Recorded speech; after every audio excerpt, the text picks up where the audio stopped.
Hello, Erica Stevens. How are you? Thanks for being here with us in Taekwondo Passion again. Yes, hello. Thank you. Thanks for having me. Great. It's a pleasure. I'm very happy, very glad to have you here because you were my first English interview. Very nervous Yeah. a long time ago, and now I'm happy to have to talk with you. And I want, as you probably saw in the questions, I want to do about your work, but also about human development, how you find your passion in nutrition for Taekwondo. So I hope this gonna be with the same, but with a slight variant, a slight difference. Yeah. The questions are good. Excellent. Well, for people who doesn't know you, who is Erica Stephens? That's a very difficult question. I'm still not sure. No, I guess I am an Australian and a dietitian, and yeah, they're all, I guess, definitions of who I am, but that's probably broadly me. Great, dietitian, perfect. I want to know that is a new question considering the last interview. How you started in Taekwondo? How was the decision? Was made by you, by your parents? Do you remember your first class? How was that process in you? Yeah, my dad, I think, originally suggested or thought it would be a good idea if I learned self-defense. I think just broadly as a female, that was his thinking. And then how I actually ended up, so he never really forced anything on us as kids, but I eventually made the decision myself at school. So we had this program, I guess, where you had to do a sport and community service and a skill. So I decided that as my skill, I would do martial arts to fulfill, I guess, these requirements of this program. And then when I finished that program, I stopped doing that and I just continued on with Taekwondo.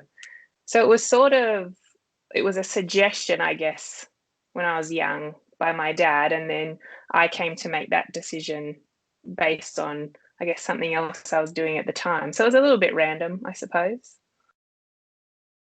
This you tell me community service.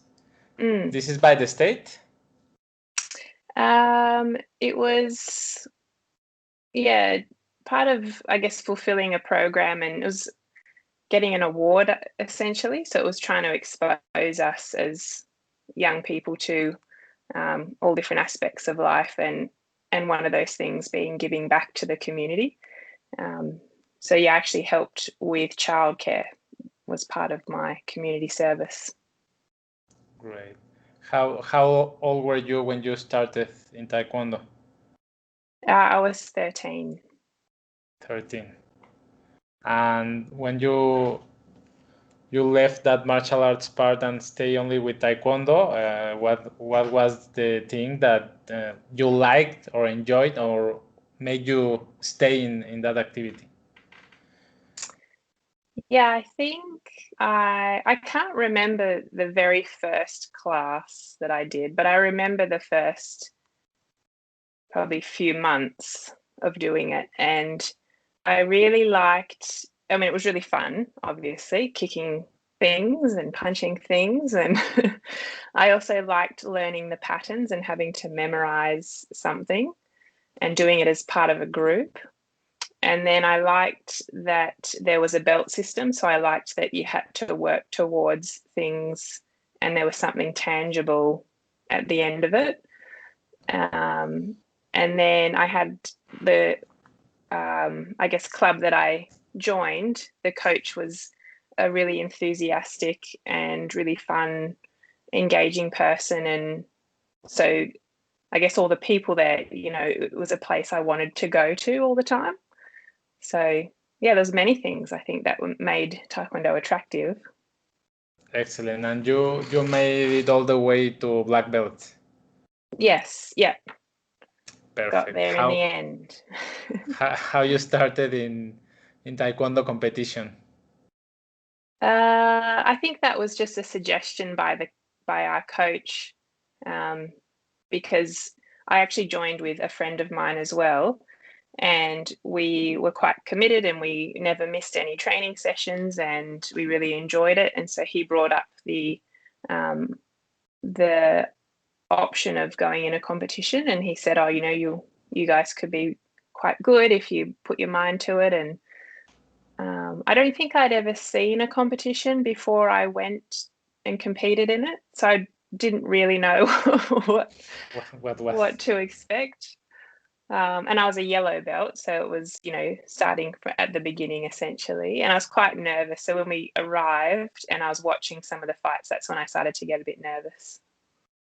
Perfect. And how was the road to Australian national team?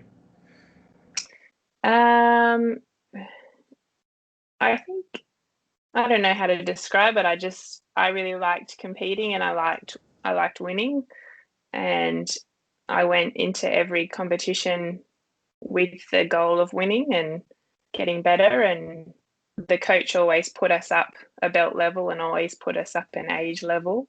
So we had as many fights as we could have whenever there was a competition. I guess it was always my expectation that I would keep going and keep winning and be as good as I could be. And did you went to compete outside Australia? And if yes, how was that sensation of representing your country and using your dobok with the leathers of Australia and your having all your pants with all the of your country? Yeah, it's really cool. I think I was 16 when I went to the Junior World Championships, and they were in Ireland. So it's like the furthest country in the world from Australia is flying to Ireland. So the jet lag and the fatigue was new, I guess, and being away from home, and my parents didn't come. So yeah, pretty scary, I would say. But super cool. Yeah, super cool to represent Australia and to get, the Australian gear and compete internationally. Perfect. Okay, and you have said that you dropped out early in your career. Why was it? Yeah, I guess a lot of things all happened at the same time, but I think I was about 20 or 21, and I actually made the Olympic shadow team for 2004 Olympics. So it's the shadow team's like the runners-up of the selections essentially. And as part of that, in Australia, we have to have a medical. So they do your bloods and just make sure you're healthy and are able to compete if you need to go to the Olympics. And my bloods came back as all a bit sort of wrong and a bit off, and things, I wasn't as healthy as I should have been. And at that point, I guess I realized how tired I was and how run down I was. And the recommendation medically was to take a break and to step away for a while and just recover. And so I did that. I think I had about 3 months where I didn't go to training and then just rested. And then when I made my way back to train, and I thought, I'll try and build back up slowly to my normal training load, and I just couldn't do it again. I just couldn't see myself going back to the same amount of hours and the same amount of sessions every week. And at that point, I sort of started to think more long term and realized that I needed a career and I needed to think about what I was going to do for the rest of my life. And I'm a very a very single-minded person. So in my head, I was either going to be an athlete or I was going to move on and start working. So I made that decision then, I guess. Great. You started to compete around 14, 15?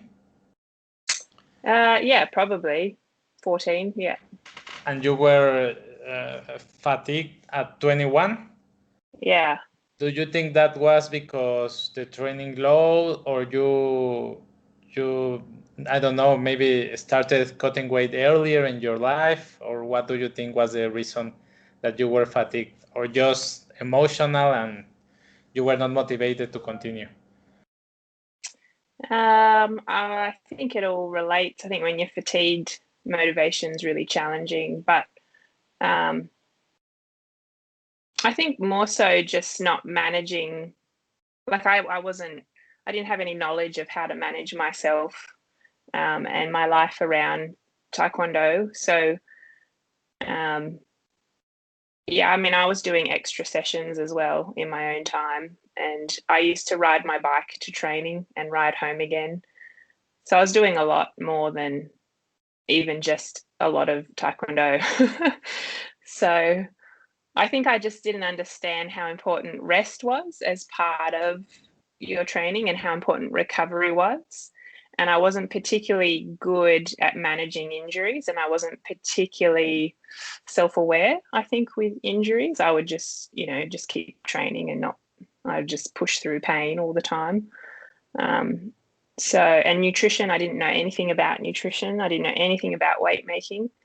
I used to keep my weight down close to my division all the time. Instead of targeting competition, I would just constantly be sitting low. So yeah, I mean, there's so many things that I didn't know and that I did wrong that I would probably attribute all of that to having stopped early. And I think if I maybe had some role models ahead of me, or I don't know, people that I trusted or looked up to that maybe could have said, you're not doing this right, I may have listened, but I might not have listened. I don't know. I probably thought I knew what I was doing. Perfect. And that influenced in your decision of studying nutrition? Yeah. So I first was interested in nutrition because my brother actually, when we were young, he played baseball, and he got given a tub of protein powder. And that was my first sort of thought about, well, how does protein powder make you better at baseball? So that sort of piqued my interest a little bit. And then following on from that, my Taekwondo coach did recommend I read a book on nutrition. And so when I read that book, that further compounded my interest. And then I did one subject in high school that also was around sports nutrition. So all those things made me realize that I had an inherent, I guess, interest in it, but also my experience. So then I thought, well, if I can go and learn this and maybe help athletes in the future, that's my way of giving back to the sport as well. Great. And I guess you have made it now many times. As in giving back? Yes, to Taekwondo athletes? Yeah. All different sports as well. So yeah, it's super rewarding now to do that. Excellent. How you started when you were studying your career in nutrition? You were already thinking of something like your book, Nutrition for Taekwondo, or you were thinking more generally? No, I wasn't thinking about anything. I would just, I think, I don't think I ever really started reflecting on life choices until I was maybe just a few years ago. But yeah, I just signed up to do the course at uni, and then I liked it, and you just keep going and you just enjoy life around that, and yeah, it just builds on itself. So I did a bachelor degree, then a master's degree, and then I did the IOC diploma. So they all sort of rolled into each other, and I was just making decisions based on where I was and what was appealing and what was interesting. So yeah, I never thought about writing that book until I wrote it. Perfect. And what can you tell us about your book? How can help Taekwondo athletes? Yeah. So Basically, I tried to look at all of the literature that out there on weight category sports and combat sports in particular. There's not a lot that's directly relates specifically to Taekwondo, and then just compiled it in a way that was readable, so people that don't have a nutrition degree can just understand everything that's in the book. So there's a general section on nutrition for training, so what to sort of base our day-to-day diet on, what sort of foods, and then there's sections on making weight and also choosing a weight division. So if someone's young and just sort of coming into that part of Taekwondo, how do they make a good decision? And then there's plenty of reference back to making sure you seek professional advice, if you need to. So whether that's seeing a sports doctor or going and seeing a sports dietitian. So not every single thing that might be needed or relevant is in that book, but it also sort of encourages people to go and seek that information in their own countries or in their own states and get good advice, basically. Perfect. So it could be useful also for nutritionists who want to attend Taekwondo people and they are not related to. Yeah, definitely. Yeah. Perfect. That's amazing. Yeah. And well, let's start with some questions about specifically topics of nutrition that matters for all Taekwondo people. I want to ask you if you could recommend us. A lot of people maybe make weight. What would you recommend to do to rehydrate after the making weight? Yeah, so this question, I guess, is really dependent on how much fluid someone has lost for the purpose of making weight. So I would never encourage someone lose a lot of fluid to make weight because that can be dangerous. But if someone has, say, in the 24 hours before making weight, have significantly, let's say, restricted their fluid intake, so maybe they didn't drink anything or just had a few sips of fluid the day before making weight, then I would make, or perhaps 24 hours, 48 hours, so 1 or 2 days before, I would then make the first thing that they consume be fluid rather than food, so that we start to get that rehydration happening. And things that help with then retaining that fluid are carbohydrate and salt or electrolytes.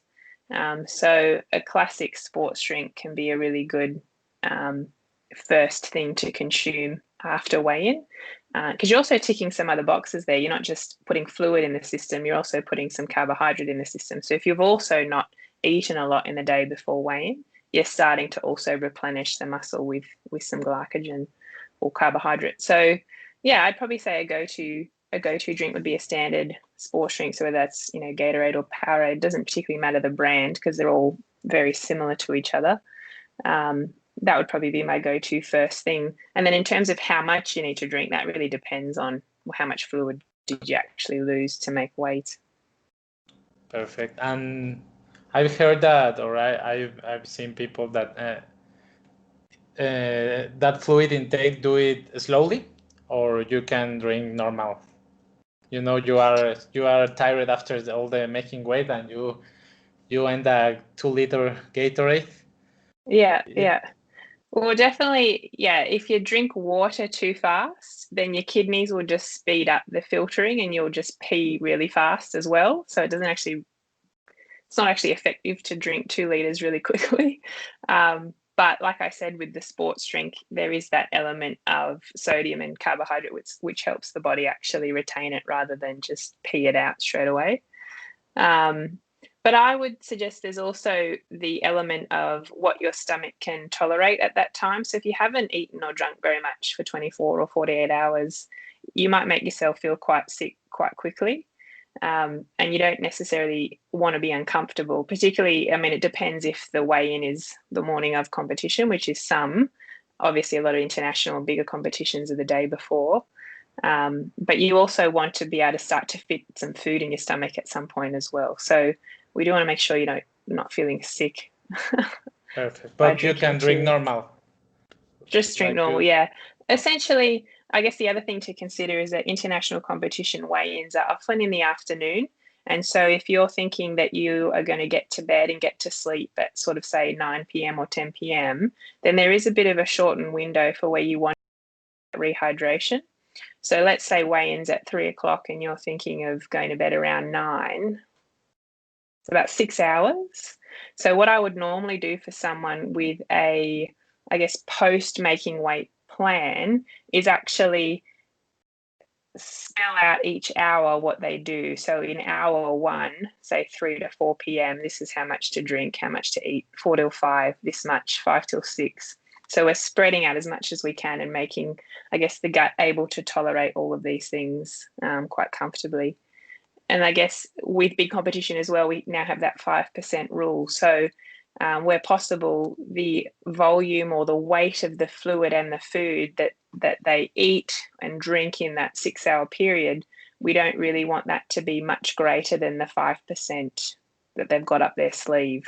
So obviously they'll lose a bit of fluid overnight, so you can go a bit heavier or eat a bit more than the 5% quantity, so that you wake up, obviously you've lost a bit of fluid, so you wake up on 5%. So it's, in the end, it's quite calculated for someone. So it depends how much they lost to make weight, and then what is the 5% that we have up our sleeves equivalent in kilograms, and then how much food and fluid does that equate to. So it's all very, I guess, structured. Excellent. And you, I suppose you, with the people you work, you structure all that, the pre-weigh-in and the post-weigh-in. You have all planned. Yeah, it's all ready to go. Yeah. Perfect. Okay. And in big tournaments or with 5 or 6 fights, what would you recommend of food intake between fights? I don't know. Maybe if in between fights you have 1 or 2 hours, what would you recommend of food intake between the fights?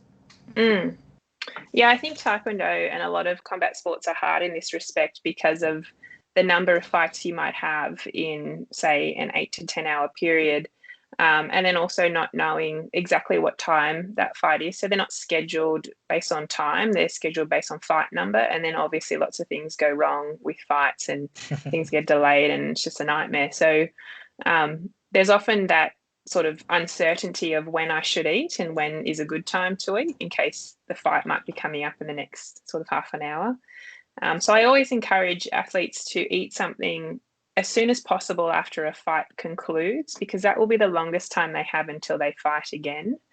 And rather than the really structured sort of morning tea, lunch meal, afternoon tea, I more encourage athletes to take a whole range of smaller type items of food and easily digestible items of food, so that they can have something small after each fight. And so just top up the energy a little bit and make sure they're not, I guess, getting behind on the day if they delay eating for too long and then they end up having to eat a lot in one go to sort of get their energy back again. So yeah, I just sort of encourage they take a big bag or esky of food, and then also they've got that option of choosing something based on what they feel like at the time. So I often find if athletes just take with them, you know, one snack and it happens to be yogurt, and then they think, I don't really feel like yogurt, and then they don't eat anything because they didn't feel like the thing that they brought with them. So yeah, I encourage a big range of smaller type items, easy digestible items, and then eating something as soon as they finish each fight, essentially. So things that might be, could be, say, like, I don't know, if you have sort of equivalent foods in Mexico, but like rice crackers, flavored rice crackers. So they're really light and salty and carbohydrate. Things like popcorn and pretzels, similar concept, really light, just carbohydrate, salty, so helps with retaining fluid. Muesli bars, so a sweet option. Flavored yogurts as well, that sort of come in a squeezy bag rather than having to use a spoon and remember to bring a spoon. So the flavoring in the yogurt is carbohydrate, but the protein helps with making sure the blood sugar response isn't, you know, crazy when they eat it. And then sort of plain sandwiches. So maybe just rather than a grainy bread, just a plain wholemeal bread with cheese or peanut butter and banana, something like that. So it's not chicken and salad and it's a huge bread roll, or they're not sitting down to, a bowl of pasta. They're just sort of light, small things over the course of the day. Perfect. It doesn't matter for moms that hear us that during all the day of the competition, they don't have a big meal. No, it's just, not conducive to, there's no lunch break really. So it just doesn't work. Okay. Yeah. Great. Now, well, I guess many people we have heard, even in these interviews, the most common thing that people say that they don't like about Taekwondo is weight cutting. So you as a dietitian, if you were the ruler of Taekwondo worldwide, what would you do to make weight cutting, or at least to avoid extreme weight cutting? What do you think we could do? Yeah, it's a good question, because it's great to say, it's all well and good to say it's not good to weight cut, but you do need some sort of solution, offer some sort of solution. I do think that in America, wrestling has done this quite well in terms of high school wrestling. So in the early 90s, there were some really unfortunate deaths. I think it was three young boys who passed away trying to make weight. So wrestling then, as a consequence, changed the way that they, I guess, monitored weight cutting. And part of what they do then is assess an athlete at the start of a pre-season, and they actually they'll do their weight and their body composition, and they'll check their hydration status, and then they'll actually tell them which weight categories they're capable of competing in, and they'll only be allowed to compete in those weight categories. And I think that's amazing. I think that's the answer. But in terms of logistically, I don't know how you implement something that's consistent and that is across the whole world. I think, I haven't really thought that through. It's probably not my area of expertise. Yeah, but I'd love to see something like that. And then it's incredibly fair at the same time, because in terms of body composition and what someone's capable of, it's an equal approach. And you're just making sure that people actually then are not capable of harming themselves. It's not possible if they are only allowed in those divisions. Yeah, that's a good idea. Maybe as technology and internet is getting better, maybe we can manage a way of having control the weight of every Taekwondo practitioner, so they have to be allowed, or maybe, I don't know, with certified dietitians in each country could be a way of measure the weight of each athlete and avoid this kind of thing. Yeah, and then also, I guess broadly, another thing that would be great to see in all Taekwondo associations around the world is a weight making policy. So I guess a statement or a document that explains how USA Taekwondo or how GB Taekwondo actually monitors this, and what sort of steps they're taking to ensure athlete welfare in the sport of Taekwondo. So while we don't all necessarily need to take potentially the same approach, I think it's really important that each association has a document that explains how they do that, and also who they refer to and when they refer. So I guess being very clear on, well, when does an athlete have an issue, and when does that athlete need to see the doctor, or when do they need to see the dietitian, or when do they need to see the psychologist, and having those people and those experts on hand as well. Excellent. And considering that nowadays is a thing that happens, weight cutting, and that children mustn't do it, but there's places in the world where children weight cut. At what age would you consider a little more safer to do it, or I don't know if it's only when they are adults that still maybe is not safe, because at 18 that you can be legally adult, but maybe you still have some processes of growing up. Maybe it's not safe, but it's you can do it legally. What age would you consider that you can do it with lowering a little the risk?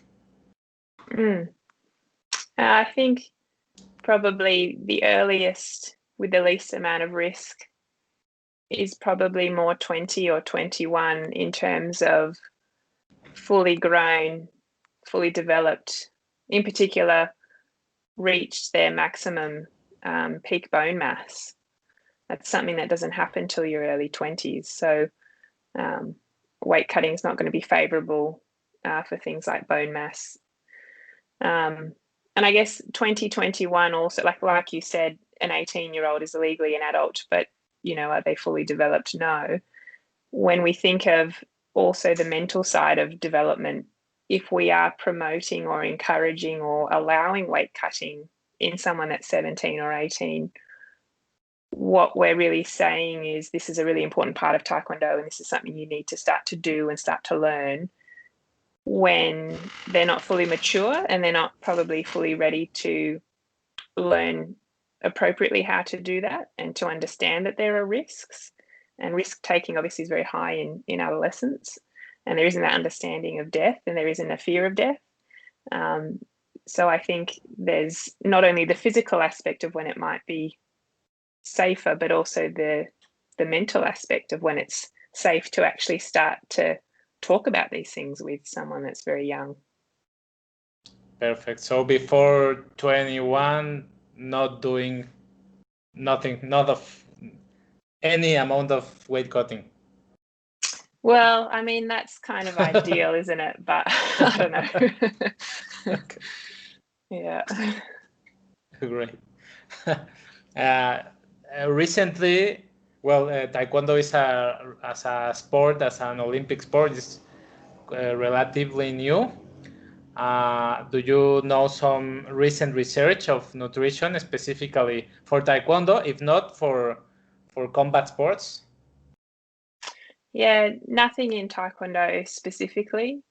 And I think, yeah, with the coronavirus, there's a big issue with universities and funding, and in particular, I'm just thinking in Australia in terms of international students, we won't have any for now and for the foreseeable future. So financially, there's a lot of issues with research, I would think, at the moment. So I don't sort of foresee there being a lot being done at the moment.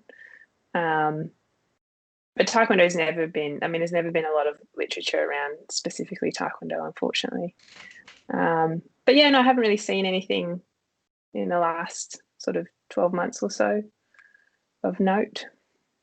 What about, I remember now, about recently, it's been a certain kind of a trend, fasting. Yeah.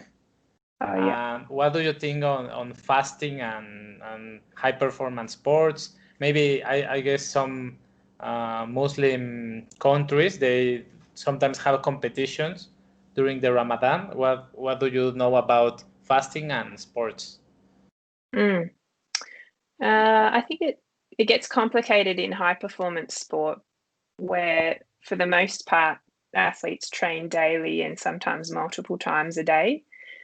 So if there is a long period of fasting in a 24-hour period, it's quite likely then that an athlete has to go into a session without any fuel, and they have to complete a session without the normal recovery nutrition that you would expect and promote.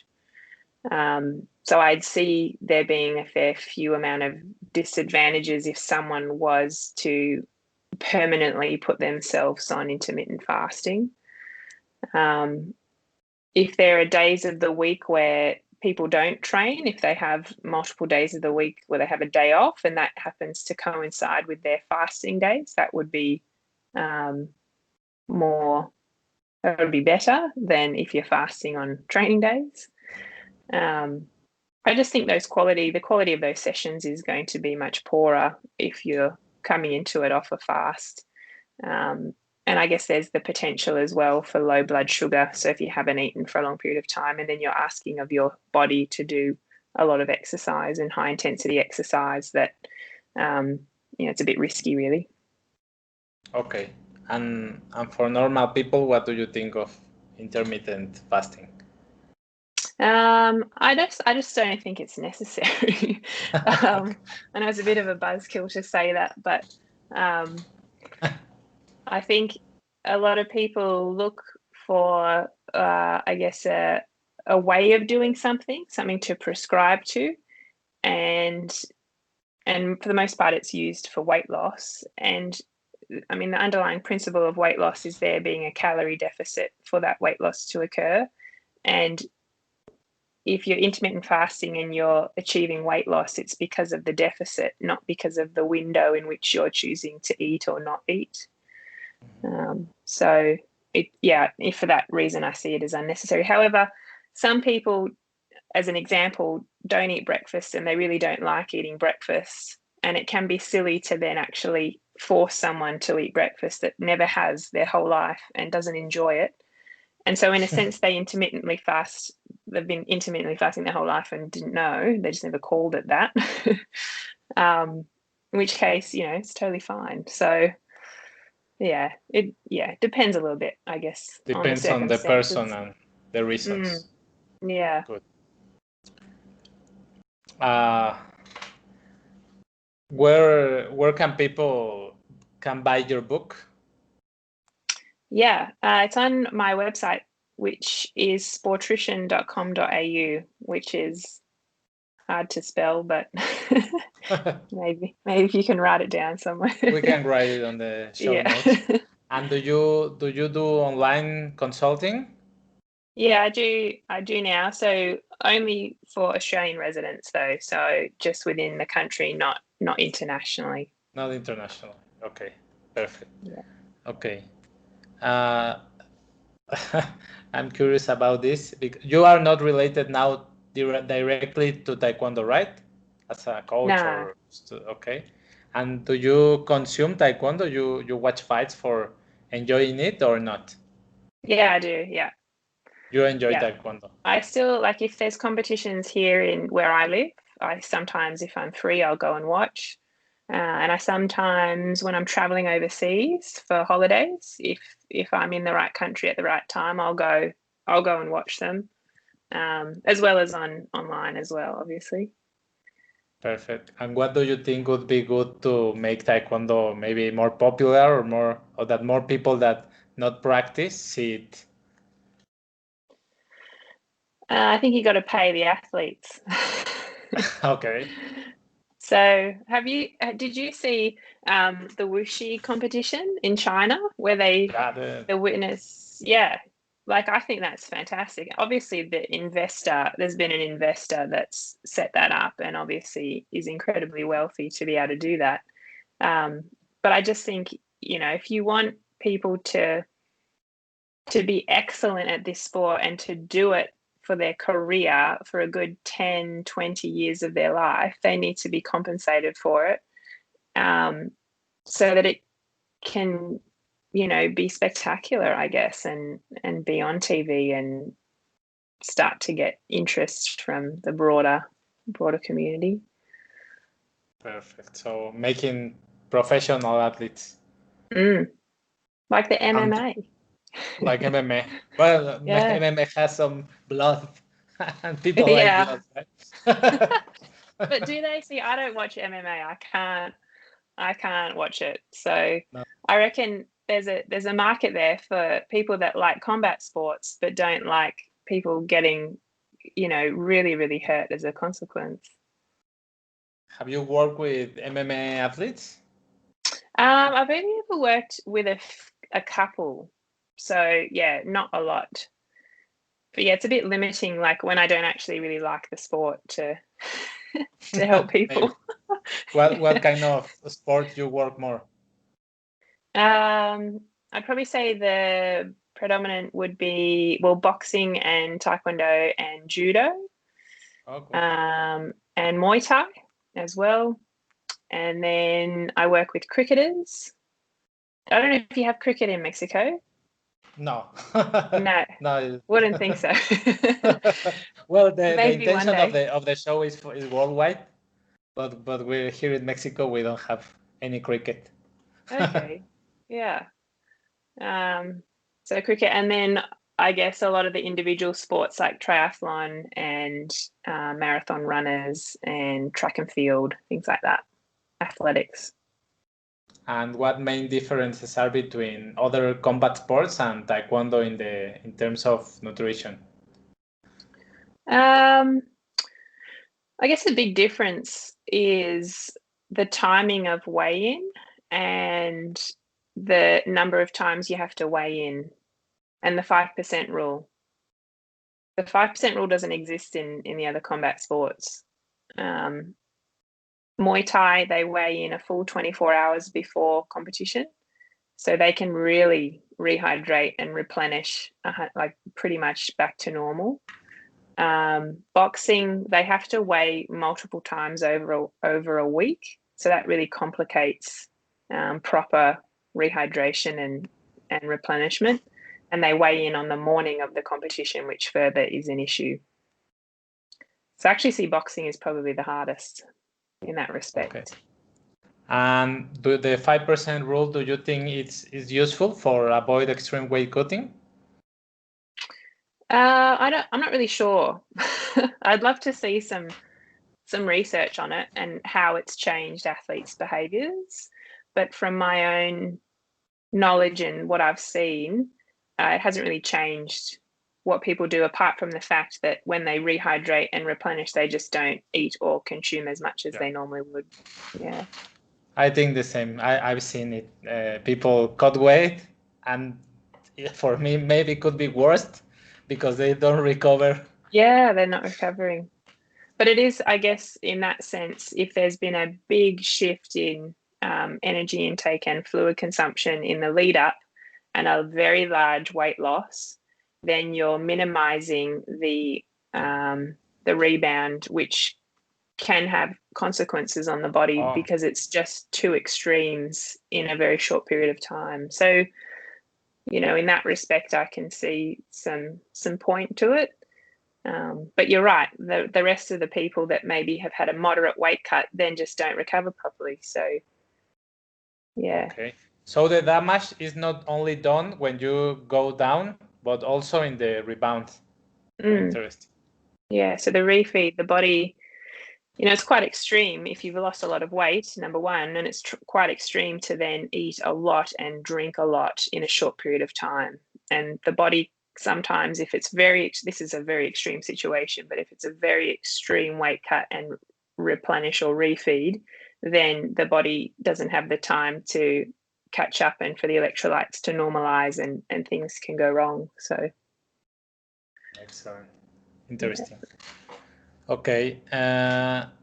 Well, now I'm gonna do some questions that are more on the term and the topic of human development. Yeah. Okay. Thank you. Is there a book that you've given most as a gift, and why? If not, what are 1 to 3 books that have influenced your life more?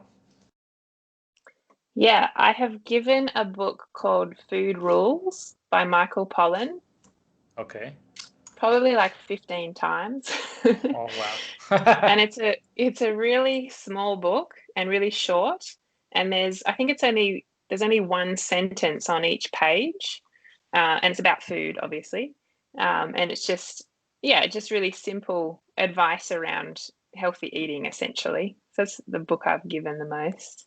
Excellent. I don't even have a copy because I think I gave it to someone. You have one and you give it.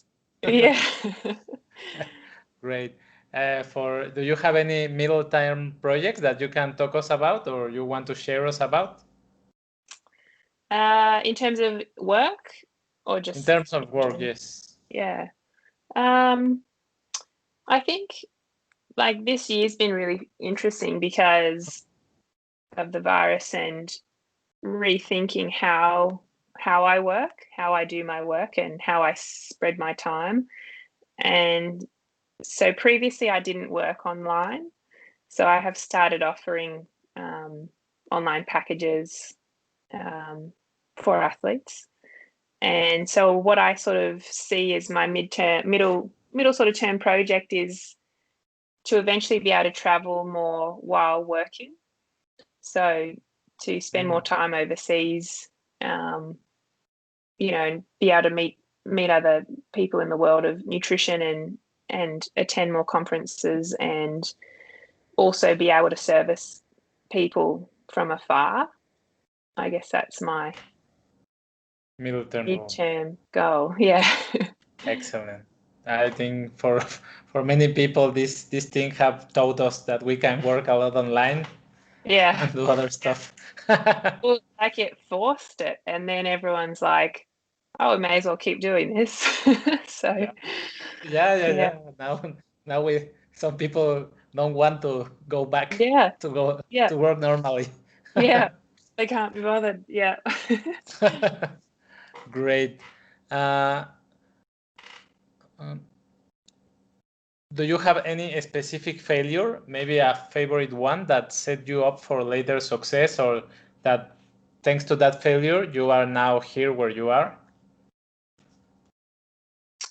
I think that when I was at uni, when I was doing my first degree, so I was still young, I don't know, probably 19 or 20, I was doing a subject that I found really difficult, and I ended up being picked for an Australian team and going overseas to Korea in that same semester of uni. And while I was there, I broke my hand. And then when I came back, I was meant to be going overseas again, but I had to get surgery and I had to go to Sydney to do that. And then I still went to the other competition, but went to watch. And I realized that I just wasn't going to be able to pass this subject at uni. So I withdrew from the subject early enough that I didn't suffer any consequence. But I think what that taught me was that I wasn't particularly good at studying. So when I came back, I actually got a tutor.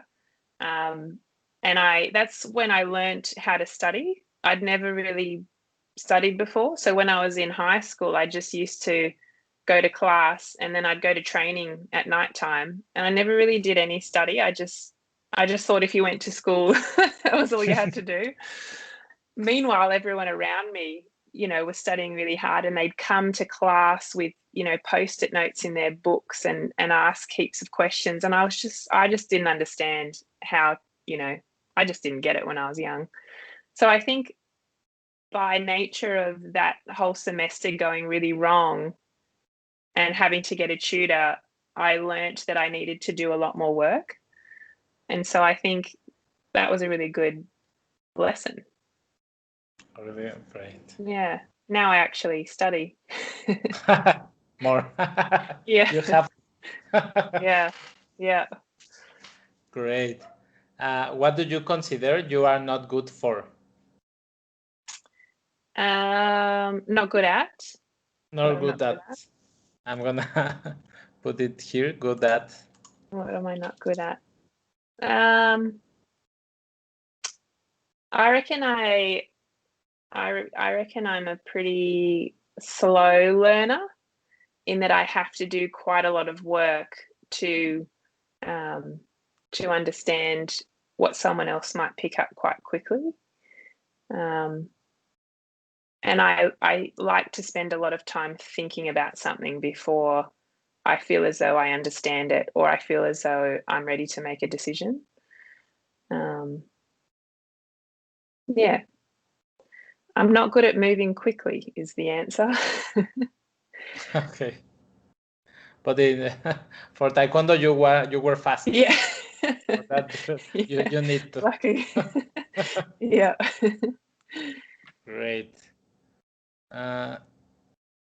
Can you tell us about a moment when you were okay and you abandoned your comfort zone in pursuit of something better but harder?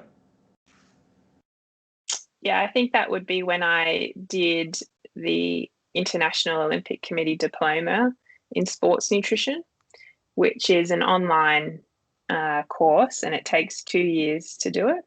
And it's really, it's all about sports nutrition.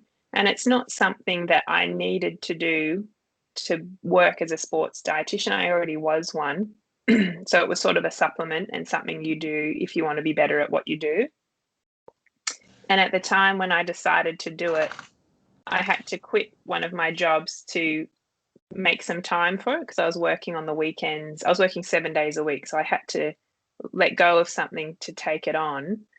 And in the same year, I bought my first house, and I bought it by myself. So I let go of some income and I bought a house, and then I started studying a lot and still working, the other days of the week. And that was just a really challenging time for 2 years. It's 2 years, it was very long as well. It felt like it went forever. So that was something I didn't need to do or have to do, but chose to do in order to get better at what I do. Amazing. And what was the reward? What did you learn there in that course? Yeah, I think that's definitely the best course I've done. Obviously, it's a long course, and not all courses go for 2 years. So there was a lot to learn, and it really showed me the go-to literature and the go-to research and the go-to people on certain topics in sports nutrition. So now, if I have a question or a thought about a certain topic, I know who the world leader is in that area, in that field. And I also still have all those lectures and all those recommended readings, on my laptop. So, and then you also meet, there's about 40 people that do it every year. And you can choose to go overseas halfway through and meet some of those other students. So you sort of build relationships with dietitians that are working all over the world, which is amazing as well. So that, big reward for doing it. Great, amazing. Have you worked with an athlete that has gone to the Olympics? Yes, yeah. Great, amazing. Many of them. Many of them? Wow. Many amazing people, yeah. That I guess that must be very rewarding. Yeah, it is. I guess like something that when you start working, or something I thought when I started working was that it didn't matter who was sitting in front of me. I wanted to give them a world-class service. And so if you do the International Olympic Committee Diploma, you can work with Olympic athletes, but you can use that knowledge to service, someone that just likes going for a run on the weekend.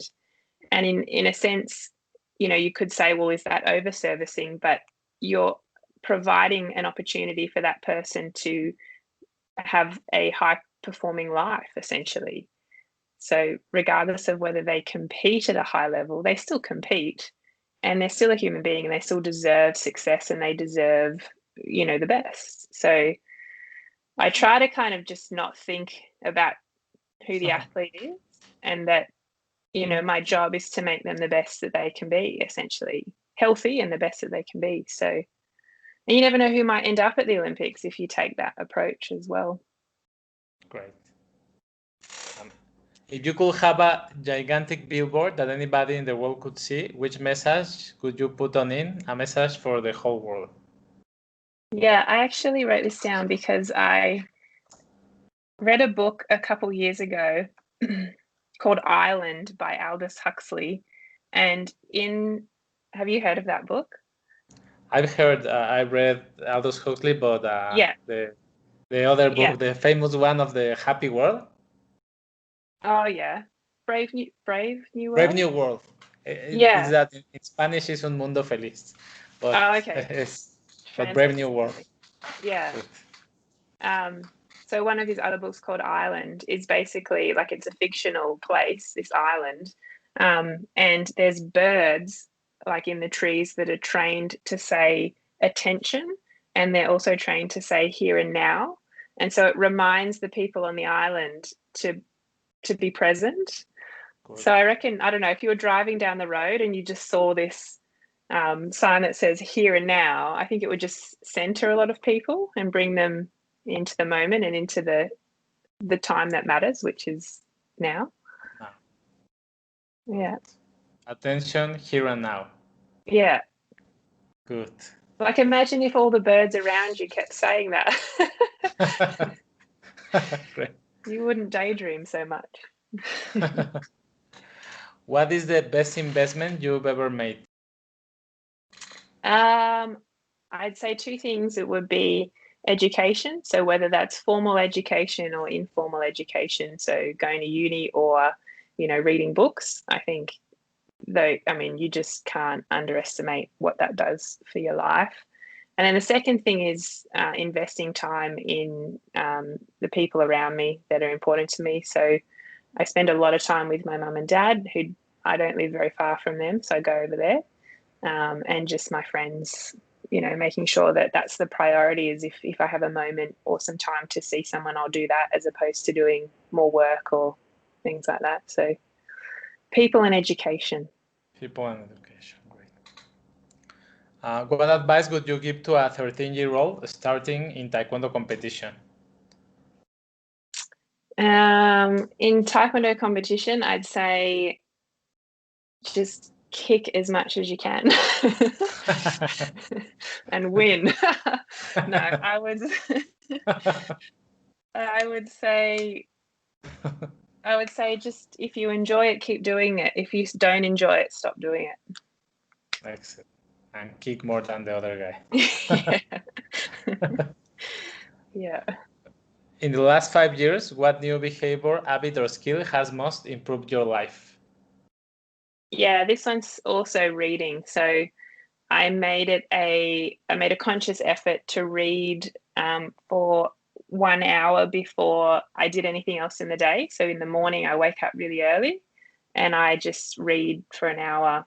And then I might do the same in the evening, but depends on if I have the time. So at least 1 hour, but maybe 2 hours a day.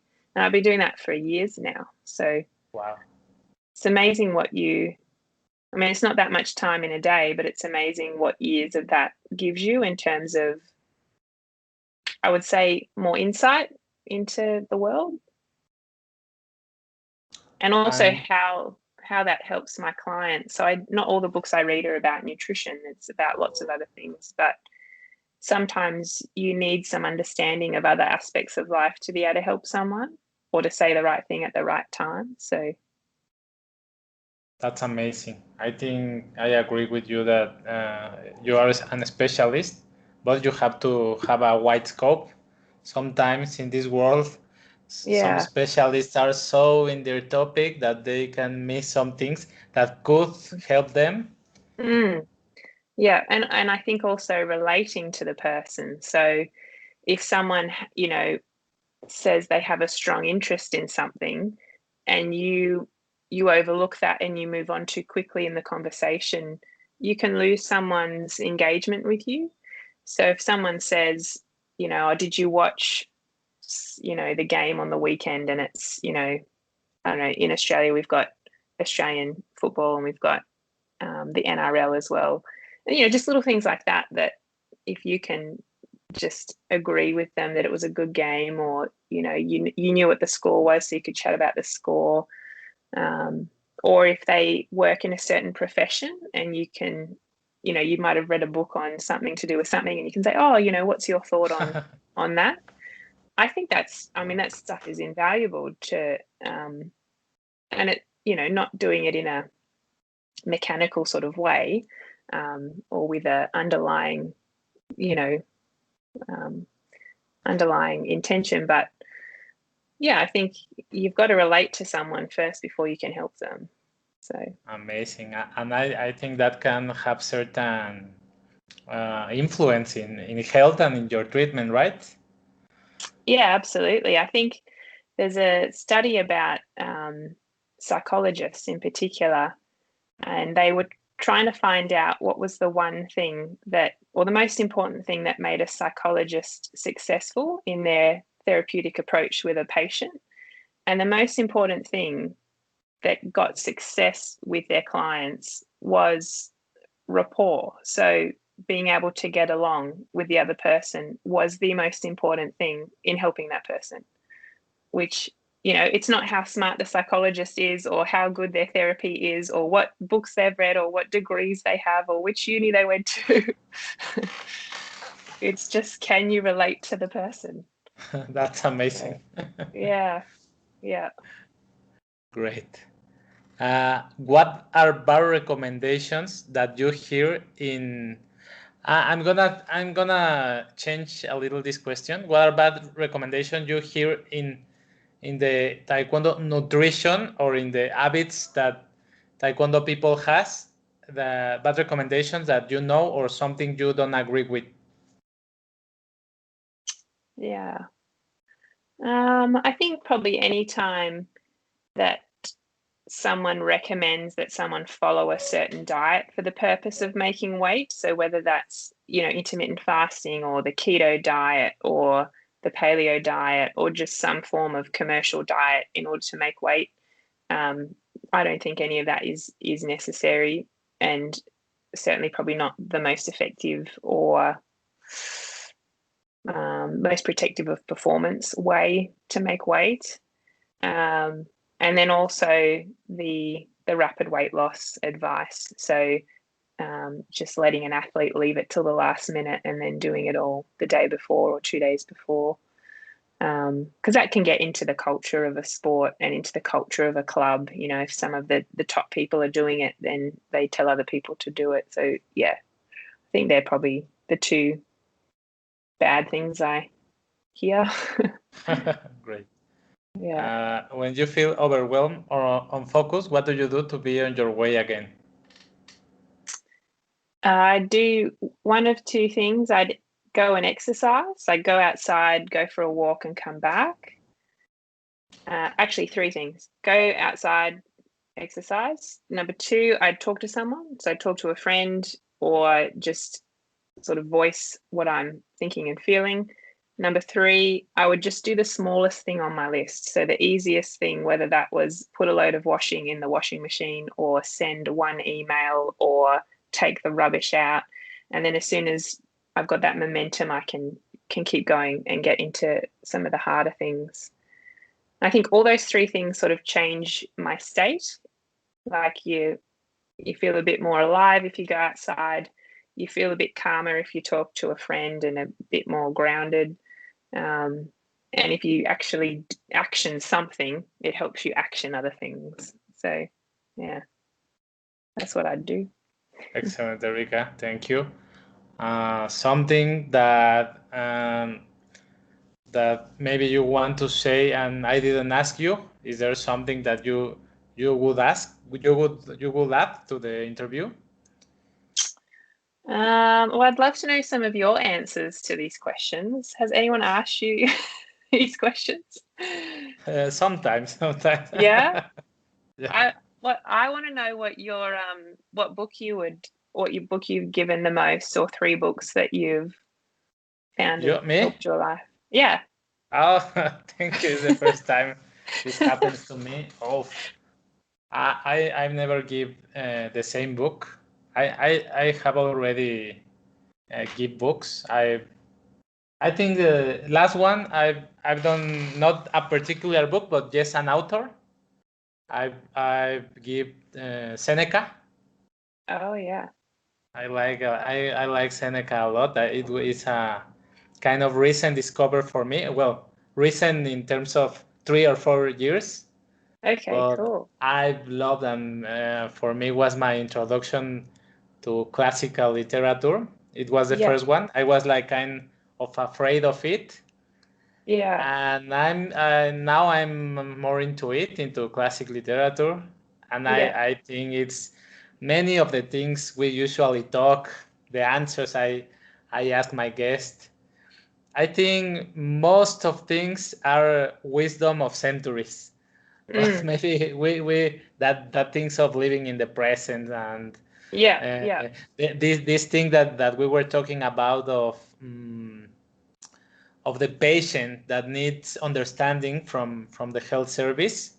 I think most of it is wisdom of centuries. And I think we sometimes we can lose the value of past wisdom. As a society, sometimes we are looking always for the new things, but there are certain things that the time has given them value.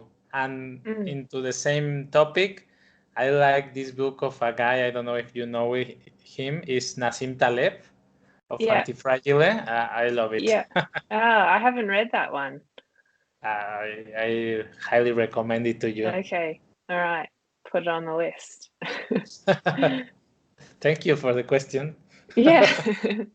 I think you're right, though. I think that all these modern books that come out that have these underlying philosophical messages, they're not saying anything new that hasn't been said before. They might be packaging it up in a bit of a different way or a more consumable way, but they're just sharing, things from 400 BC that Seneca already figured it out. Yeah, probably. Yeah. Everything is out there. Yeah. Great. Well, thank you, Erica. It's been a pleasure. Yeah. Congratulations for all your work. And I'll put the notes and all the way that people can contact you. Can you give us your email too? Yeah. Do you want to just put that in the notes as well? Perfect. Yeah, okay. That's totally fine. If people have questions, for sure. Okay. Well, thank you very much. Hope to talk with you another time. Great. Thank you. Thank you. Bye. Bye.